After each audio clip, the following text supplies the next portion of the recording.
ओम श्री परमात्मने नमः। 18वां अध्याय।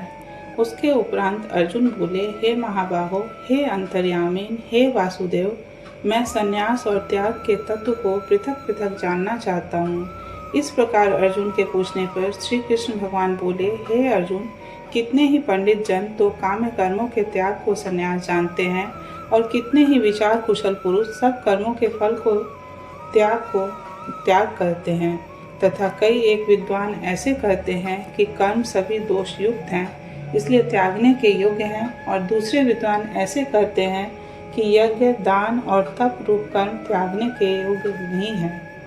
परंतु हे अर्जुन, उस त्याग के विषय में तू मेरे निश्चय को सुन। हे पुरुष श्रेष्ठ, वह त्याग सात्विक, राजस और तामस ऐसे तीनों प्रकार का ही कहा गया है, तथा यज्ञ, दान और तप रूप कर्म त्यागने के योग्य नहीं है, किंतु वह निसंदेह करना कर्तव्य है, क्योंकि यज्ञ, दान और तप यह तीनों ही बुद्धिमान पुरुषों को पवित्र करने वाले हैं।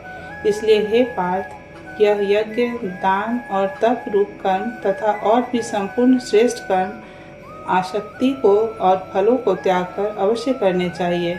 ऐसा मेरा निश्चय किया हुआ उत्तम मत है।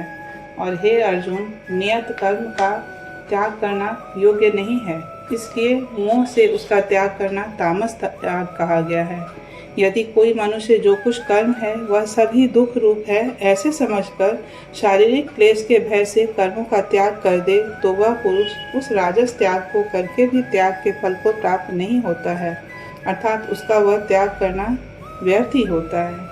हे अर्जुन, करना कर्तव्य है ऐसे समझकर ही जो शास्त्र विधि से नियत किया हुआ कर्तव्य कर्म आसक्ति को और फल को त्याग कर किया जाता है, वही सात्विक त्याग माना गया है। अर्थात कर्तव्य कर्मों को स्वरूप से न त्याग कर उनमें जो आसक्ति और फल का त्यागना है, वही सात्विक त्याग माना गया है। हे अर्जुन, जो पुरुष अकल्याणकारक कर्म से तो द्वेष नहीं करता है और कल्याणकारक कर्म में आसक्त नहीं होता है, वह शुद्ध सद्गुण से युक्त हुआ पुरुष संशय रहित, ज्ञानवान और त्यागी है, क्योंकि देहधारी पुरुष के द्वारा संपूर्णता से सब कर्म त्यागे जाने को शक्य नहीं है। इससे जो पुरुष कर्मों के फल का त्यागी है वही त्यागी है ऐसे कहा जाता है। सकामी पुरुषों के कर्म का ही अच्छा, बुरा और मिला हुआ ऐसे तीन प्रकार का फल मरने के पश्चात भी होता है, और त्यागी पुरुषों के कर्मों का फल किसी काल में भी नहीं होता, क्योंकि उनके द्वारा होने वाले कर्म वास्तव में कर्म नहीं हैं।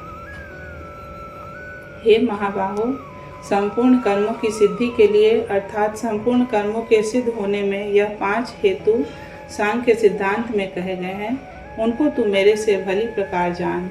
हे अर्जुन, इस विषय में आधार और कर्ता तथा न्यारे न्यारे कारण और नाना प्रकार की न्यारी चेष्टा एवं वैसे ही 5वां हेतु दैव कहा गया है, क्योंकि मनुष्य मन, वाणी और शरीर से शास्त्र के अनुसार अथवा विपरीत भी जो कुछ कर्म आरंभ करता है, उसके यह 5 ही कारण हैं।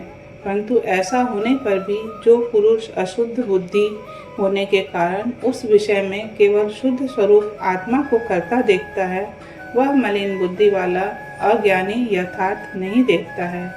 हे अर्जुन, जिस पुरुष के अंतःकरण में मैं करता हूँ ऐसा भाव नहीं है, तथा जिसकी बुद्धि सांसारिक पदार्थों में और संपूर्ण कर्मों में लिपायमान नहीं होती, वह पुरुष इन सब लोगों को मार कर भी वास्तव में न तो मारता है और न पाप से बंधता है। हे भारत, ज्ञाता, ज्ञान और ज्ञेय, यह तीनों तो कर्म के प्रेरक हैं, अर्थात इन तीनों के संयोग से तो कर्म में प्रवृत्त होने की इच्छा उत्पन्न होती है, और कर्ता, करण और क्रिया यह तीनों कर्म के संग्रह हैं, अर्थात इन तीनों के संयोग से कर्म बनता है।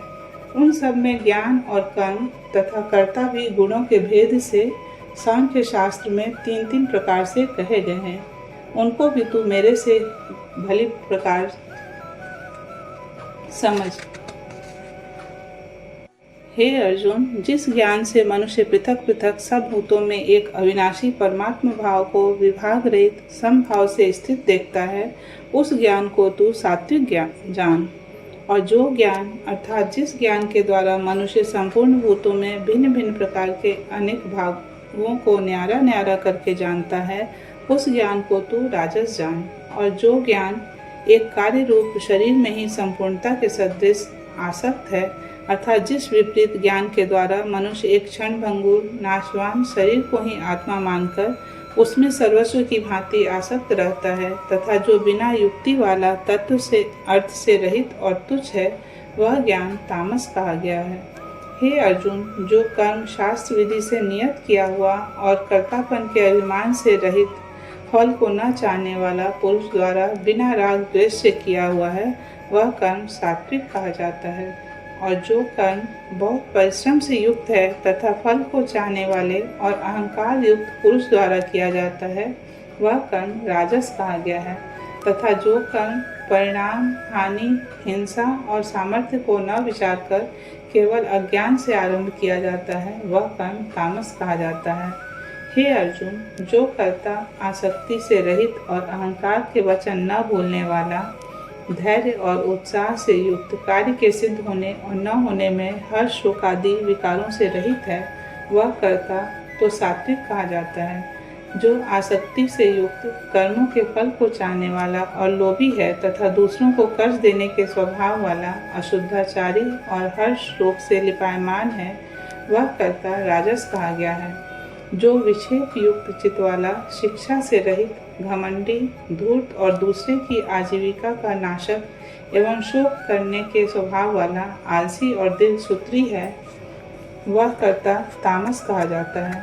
हे अर्जुन, तो बुद्धि का और धारण शक्ति का भी गुणों के कारण 3 प्रकार का भेद संपूर्णता से विभाग पूर्वक मेरे से कहा हुआ सुन। हे पार्थ, प्रवृत्ति मार्ग और निवृत्ति मार्ग को तथा कर्तव्य और अकर्तव्य को एवं भय और अभय को तथा बंधन और मोक्ष को जो जिस बुद्धि तत्व से जानती है, वह बुद्धि तो सात्विकी है। हे पार्थ, जिस बुद्धि के द्वारा मनुष्य धर्म और अधर्म को तथा कर्तव्य और अकर्तव्य को भी यथार्थ नहीं जानता है, वह बुद्धि राजसी है। और हे अर्जुन, जो तमोगुण से आवृत हुई बुद्धि अधर्म को धर्म ऐसा मानती है तथा और भी संपूर्ण अर्थों को विपरीत ही मानती है, वह बुद्धि तामसी है। हे पार्थ, ध्यान योग के द्वारा जिस अव्यभिचारिणी धारणा से मनुष्य मन, प्राण और इंद्रियों की क्रियाओं को धारण करता है, वह धारणा तो सात्विकी है। और हे पृथापुत्र अर्जुन, फल की इच्छा वाला मनुष्य अति आसक्ति से जिस धारणा के द्वारा धर्म, अर्थ और कामों को धारण करता है, वह धारणा राजसी है। तथा हे पार्थ, दुष्ट बुद्धि वाला मनुष्य जिस धारणा के द्वारा निद्रा, भय, चिंता और दुख को एवं उन्मत्तता को भी नहीं छोड़ता है, अर्थात धारण किए रहता है, वह धारणा तामसी है। हे अर्जुन, अब सुख भी तू 3 प्रकार का मेरे से सुन। हे भरत श्रेष्ठ, जिस सुख में साधक पुरुष भजन, ध्यान और सेवादि के अभ्यास से रमण करता है और दुखों के अंत को प्राप्त होता है, वह सुख प्रथम साधन के आरंभ काल में यद्यपि विष के सदृश भासता है, परंतु परिणाम में अमृत के तुल्य है। इसलिए जो भगवत विषयक बुद्धि के प्रसाद से उत्पन्न हुआ सुख है, वह सात्विक कहा गया है। जो सुख विषय और इंद्रियों के संयोग से होता है, वह यद्यपि भोग काल में अमृत के सदृश भासता है, परंतु परिणाम में विष के सदृश है, इसलिए वह सुख राजस कहा गया है। तथा जो सुख भोग काल में और परिणाम में भी आत्मा को मोहने वाला है, वह निद्रा, आलस्य और प्रमाद से उत्पन्न हुआ सुख तामस कहा गया है। और हे अर्जुन, पृथ्वी में या स्वर्ग में अथवा देवताओं में ऐसा वह कोई भी प्राणी नहीं है जो कि इन प्रकृति से उत्पन्न हुए तीनों गुणों से रहित हो, क्योंकि यावन मात्र सर्व जगत त्रिगुणमयी माया का ही विकार है। इसलिए हे परम तप, ब्राह्मण, क्षत्रिय, वैश्यों के तथा शूद्रों के भी कर्म स्वभाव से उत्पन्न हुए गुणों करके विभक्त किए गए हैं, अर्थात पूर्वकृत कर्मों के संस्कार रूप स्वभाव से उत्पन्न हुए गुणों के अनुसार विभक्त किए गए हैं।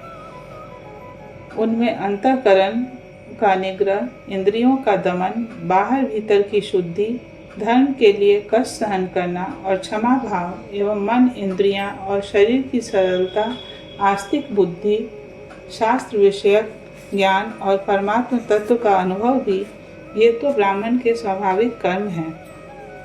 शूरवीरता, तेज, धैर्य, चतुरता और युद्ध में भी न भागने का स्वभाव एवं दान और स्वामी भाव अर्थात निस्वार्थ भाव से सबका हित सोचकर शास्त्राज्ञानुसार शासन द्वारा प्रेम के सहित पुत्र तुल्य प्रजा को पालन करने का भाव, ये सब क्षत्रिय के स्वाभाविक कर्म हैं। खेती, गोपालन और क्रय विक्रय रूप सत्य व्यवहार ये वैश्य के स्वाभाविक कर्म हैं और सब वर्णों की सेवा करना यह शूद्र का भी स्वाभाविक कर्म है। एवं इस अपने अपने स्वाभाविक कर्म में लगा हुआ मनुष्य भगवत प्राप्ति रूप परम सिद्धि को प्राप्त होता है। परंतु जिस प्रकार से अपने स्वाभाविक कर्म में लगा हुआ मनुष्य परम सिद्धि को प्राप्त होता है, उस विधि को तू मेरे से सुन। हे अर्जुन, जिस परमात्मा से सर्वभूतों की उत्पत्ति हुई है और जिससे यह सर्व जगत व्याप्त है, उस परमेश्वर को अपने स्वाभाविक कर्म द्वारा पूजकर मनुष्य परम सिद्धि को प्राप्त होता है। इसलिए अच्छी प्रकार आचरण किए हुए दूसरे के धर्म से गुण रहित भी अपना धर्म श्रेष्ठ है, क्योंकि स्वभाव से नियत किए हुए स्वधर्म रूप कर्म को करता हुआ मनुष्य पाप को नहीं प्राप्त होता। अतएव हे कुंती पुत्र, दोष युक्त भी स्वाभाविक कर्म को नहीं त्यागना चाहिए, क्योंकि धुएं से अग्नि के सदृश सभी कर्म किसी न किसी दोष से आवृत हैं। हे अर्जुन, सर्वत्र आसक्ति रहित बुद्धि वाला, स्पृहा रहित और जीते हुए अंतःकरण वाला पुरुष सांख्य योग के द्वारा भी परम नैष्कर्म्य सिद्धि को प्राप्त होता है, अर्थात क्रिया रहित शुद्ध सच्चिदानंद घन परमात्मा की प्राप्ति रूप परम सिद्धि को प्राप्त होता है। इसलिए हे कुंती पुत्र, अंतःकरण की शुद्धि रूप सिद्धि को प्राप्त हुआ पुरुष जैसे सांख्य योग के द्वारा सच्चिदानंद घन ब्रह्म को प्राप्त होता है, तथा जो तत्व ज्ञान की परानिष्ठा है, उसको भी तू मेरे से संक्षेप से जान।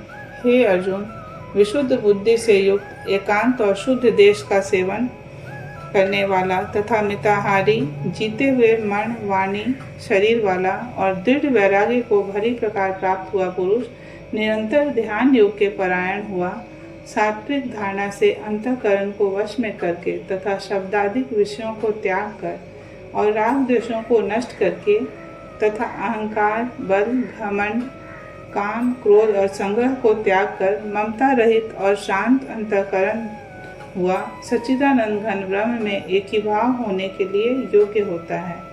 फिर वह सच्चिदानंद घन ब्रह्म में एक ही भाव से स्थित हुआ प्रसन्न चित्त वाला पुरुष न तो किसी वस्तु के लिए शोक करता है और न किसी की आकांक्षा ही करता है, एवं सब भूतों में समभाव हुआ मेरी पराभक्ति को प्राप्त होता है। उस पराभक्ति के द्वारा मेरे को तत्व से भली प्रकार जानता है कि मैं जो और जिस प्रभाव वाला हूँ, तथा उस भक्ति से मेरे को तत्व से जानकर तत्काल ही मेरे में प्रवेश हो जाता है, अर्थात अनन्य भाव से मेरे को प्राप्त हो जाता है। फिर उसकी दृष्टि में मुझ वासुदेव के सिवा और कुछ भी नहीं रहता। मेरे परायण हुआ निष्काम कर्म योगी तो संपूर्ण कर्मों को सदा करता हुआ भी मेरी कृपा से सनातन अविनाशी परम पद को प्राप्त हो जाता है। इसलिए हे अर्जुन, तू सब कर्मों को मन से मेरे में अर्पण करके मेरे परायण हुआ समत्व बुद्धि रूप निष्काम कर्म योग का अवलंबन करके निरंतर मेरे में चित वाला हो। इस प्रकार तू मेरे में निरंतर मन वाला हुआ मेरी कृपा से जन्म मृत्यु आदि सब संकटों को अनायास ही तर जाएगा, और यदि अहंकार के कारण मेरे वचनों को नहीं सुनेगा तो नष्ट हो जाएगा, अर्थात परमार्थ से भ्रष्ट हो जाएगा। जो तू अहंकार को अवलंबन करके ऐसा मानता है कि मैं युद्ध नहीं करूँगा, तो यह तेरा निश्चय मिथ्या है, क्योंकि क्षत्रियपन का स्वभाव तेरे को जबरदस्ती युद्ध में लगा देगा। हे अर्जुन, जिस कर्म को तू मोह से नहीं करना चाहता है, उसको भी अपने पूर्वकृत स्वाभाविक कर्म से बंधा हुआ परवश होकर करेगा, क्योंकि हे अर्जुन, शरीर रूप यंत्र में आरूढ़ हुए संपूर्ण प्राणियों को अंतर्यामी परमेश्वर अपनी माया से उनके कर्मों के अनुसार भ्रमाता हुआ सब भूत प्राणियों के हृदय में स्थित है। इसलिए हे भारत, सब प्रकार से उस परमेश्वर की ही अनन्य शरण को प्राप्त हो। उस परमात्मा की कृपा से ही परम शांति को और सनातन परम धाम को प्राप्त होगा। इस प्रकार यह गोपनीय से भी अति गोपनीय ज्ञान मैंने तेरे लिए कहा है। इस रहस्युक्त ज्ञान को संपूर्णता से अच्छी प्रकार विचार के फिर तू जैसा चाहता है वैसे ही कर, अर्थात जैसी तेरी इच्छा हो वैसी ही कर। इतना कहने पर भी अर्जुन का कोई उत्तर नहीं मिलने के कारण श्री कृष्ण भगवान फिर बोले कि हे अर्जुन, संपूर्ण गोपनीयों से भी अति गोपनीय मेरे परम रहस्य युक्त वचन को तू फिर भी सुन, क्योंकि तू मेरा अतिशय प्रिय है। इससे यह परम हितकारक वचन मैं तेरे लिए कहूँगा। हे अर्जुन, तू केवल मुझ सच्चिदानंद घन वासुदेव परमात्मा में ही अनन्य प्रेम से नित्य निरंतर अचल मन वाला हो और मुझ परमेश्वर को ही अतिशय श्रद्धा भक्ति सहित निष्काम भाव से नाम गुण और प्रभाव के श्रवण कीर्तन मनन और पठन पाठन द्वारा निरंतर भजने वाला हो, तथा मेरा शंख चक्र गदा पद्म और किरीट कुंडल आदि भूषणों से युक्त पीताम्बर वनमाला और कौस्तुभ मणिधारी विष्णु का मन वाणी और शरीर के द्वारा सर्वस्व अर्पण करके अतिशय श्रद्धा भक्ति और प्रेम से विवलता पूर्वक पूजन करने वाला हो और मुझ सर्वशक्तिमान विभूति बल ऐश्वर्य माधुर्य गंभीरता उदारता वात्सल्य और सुहृदता आदि गुणों से संपन्न सबके आश्रय रूप वासुदेव को विनय भाव पूर्वक भक्ति सहित साष्टांग दंडवत प्रणाम कर। ऐसा करने से तू मेरे को ही प्राप्त होगा। यह मैं तेरे लिए सत्य प्रतिज्ञा करता हूँ, क्योंकि तू मेरा अत्यंत प्रिय सखा है।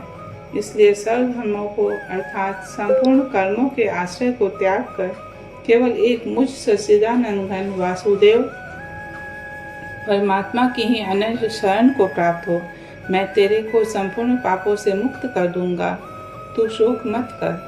हे अर्जुन, इस प्रकार तेरे हित के लिए कहे हुए इस गीता रूप परम रहस्य को किसी काल में भी न तो तप रहित मनुष्य के प्रति कहना चाहिए और न भक्ति रहित के प्रति तथा न बिना सुनने की इच्छा वाले के भी प्रति कहना चाहिए, एवं जो मेरी निंदा करता है उसके प्रति भी नहीं कहना चाहिए, परंतु जिनमें यह सब दोष नहीं हो ऐसे भक्तों के प्रति प्रेम पूर्वक उत्साह के सहित कहना चाहिए। क्योंकि जो पुरुष मेरे में परम प्रेम करके इस परम रहस्य युक्त गीता शास्त्र को मेरे भक्तों में कहेगा, अर्थात निष्काम भाव से प्रेम पूर्वक मेरे भक्तों को पढ़ावेगा या अर्थ की व्याख्या द्वारा इसका प्रचार करेगा, वह निसंदेह मेरे को ही प्राप्त होगा। और न तो उससे बढ़कर मेरा अतिशय प्रिय कार्य करने वाला मनुष्यों में कोई है और न उससे बढ़कर मेरा अत्यंत प्यारा पृथ्वी में दूसरा कोई होएगा। तथा हे अर्जुन, जो पुरुष इस धर्म में हम दोनों के संवाद रूप गीता शास्त्र को पढ़ेगा अर्थात नित्य पाठ करेगा, उसके द्वारा मैं ज्ञान यज्ञ से पूजित होऊंगा, ऐसा मेरा मत है। जो पुरुष श्रद्धा युक्त और दोष दृष्टि से रहित हुआ इस गीता शास्त्र का श्रवण मात्र भी करेगा, वह भी पापों से मुक्त हुआ उत्तम कर्म करने वालों के श्रेष्ठ लोकों में प्राप्त होएगा। इस प्रकार गीता का महात्म्य कहकर भगवान श्री कृष्ण चंद्र आनंद कंद ने अर्जुन से पूछा, हे पार्थ, क्या यह मेरा वचन मैंने एकाग्रता से श्रवण किया तूने? और हे धनंजय, क्या तेरा अज्ञान से उत्पन्न हुआ मोह नष्ट हुआ? इस प्रकार भगवान के पूछने पर अर्जुन बोले, हे अच्युत, आपकी कृपा से मेरा मोह नष्ट हो गया है और मुझे स्मृति प्राप्त हुई है, इसलिए मैं संशय रहित हुआ स्थित हूँ और आपकी आज्ञा का पालन करूँगा। उसके उपरांत संजय बोले, हे राजन, इस प्रकार मैंने श्री वासुदेव के और महात्मा अर्जुन के इस अद्भुत रहस्य युक्त और रोमांचकारक संवाद को सुना। कैसे कि श्री व्यास जी की कृपा से दिव्य दृष्टि द्वारा मैंने इस परम रहस्य युक्त गोपनीय योग को साक्षात करते हुए स्वयं योगेश्वर श्री कृष्ण भगवान से सुना है। इसलिए हे राजन, श्री कृष्ण भगवान और अर्जुन के इस रहस्य युक्त कल्याणकारक और अद्भुत संवाद को पुनः पुनः स्मरण करके मैं बारंबार हर्षित होता हूँ, तथा हे राजन, श्री हरि के उस अति अद्भुत रूप को भी पुनः पुनः स्मरण करके मेरे चित्त में महान आश्चर्य होता है और मैं बारंबार हर्षित होता हूँ। हे राजन, विशेष क्या कहूँ, जहाँ योगेश्वर श्री कृष्ण भगवान हैं और जहाँ गांडीव धनुर्धारी अर्जुन हैं, वहीं पर श्री विजय विभूति और अचल नीति है, ऐसा मेरा मत है। श्री कृष्ण और अर्जुन के संवाद में मोक्ष संन्यास योग नामक 18वां अध्याय पूरा हुआ।